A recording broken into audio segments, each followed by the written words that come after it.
আসসালামু আলাইকুম। শত কাজের ব্যস্ততার মধ্যেও কিন্তু আসলাম আজকে নৌকা বাইচ দেখতে। আমাদের যে একটা নৌকা ছিল সেই নৌকাটাই আজকে আসছে এখানে নৌকা বাইচ দিতে। এই যে দুইটা নৌকা আসতেছে, হলুদ জার্সি পরা এইটা আমাদের নৌকা আর পাশেরটা অন্য জনের নৌকা। খুব সুন্দরভাবে টান হইতেছে, দুটা নৌকায় একসাথে আছে, প্রায় সেম ভাবেই আসতেছে। এরকম ভাবে নৌকা বাইচ খুবই কম হয়, দুটা নৌকাই কিন্তু একসাথে আসতেছে প্রায় সদের মাথায় এসে সামান্য একটু ব্যবধানের কারণে একটা নৌকা পারলো না তার সাথে। সবকিছুরই একটা হারজিত আছে, তাই দুইটা নৌকা টান দিছে, একটা নৌকা তো পারবেই না, এটাই স্বাভাবিক। কিন্তু এরকম ভাবে হারজিত খুবই কমই হয়, ছদের মাথায় এসে সামান্য একটু ব্যবধানের কারণে একটা নৌকা পারলো না আর একটা নৌকার সাথে। নৌকা বাইচ দেখতে কম বেশি সবাই পছন্দ করে, আর এরকম ভাবে যদি কোঠাকুটি লাগে তাহলে আরো মানুষই আর কি এই সব নৌকা বাইচ দেখার জন্য পছন্দ করে সবাই। আর বিশেষ করে যে আমাদের একটা নৌকা আছে, আমাদের এই নৌকাটার জন্য অনেক জায়গায় যাওয়া হয় নৌকা বাইচ দেখার জন্য, আর আমাদের নৌকাটা অনেক জায়গা যায় নৌকা বাইচ দিতে। এই সাথে সাথে শত কাজের ব্যস্ততার মধ্যেও কিন্তু আমাদেরও যাওয়া হয় নৌকা বাইচ দেখতে। আর বিশেষ করে আজকের নৌকা বাইচটা খুবই সুন্দর হয়েছে,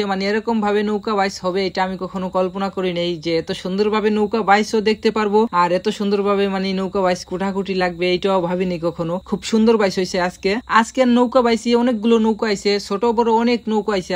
আজকে নৌকা বাইচে যারা ফার্স্ট হবে তাদের জন্য আছে ফ্রিজ। সবাই কিন্তু ফার্স্ট পুরস্কার পাওয়ার আশায় কিন্তু নৌকা নিয়ে আসে, কিন্তু সবাই তো আর ফার্স্ট পুরস্কার পাবে না, এই আশাটা সবার পূর্ণ হবে না। আর যে কোনো জিনিসেরই হার জিত থাকবে, এইটাই স্বাভাবিক।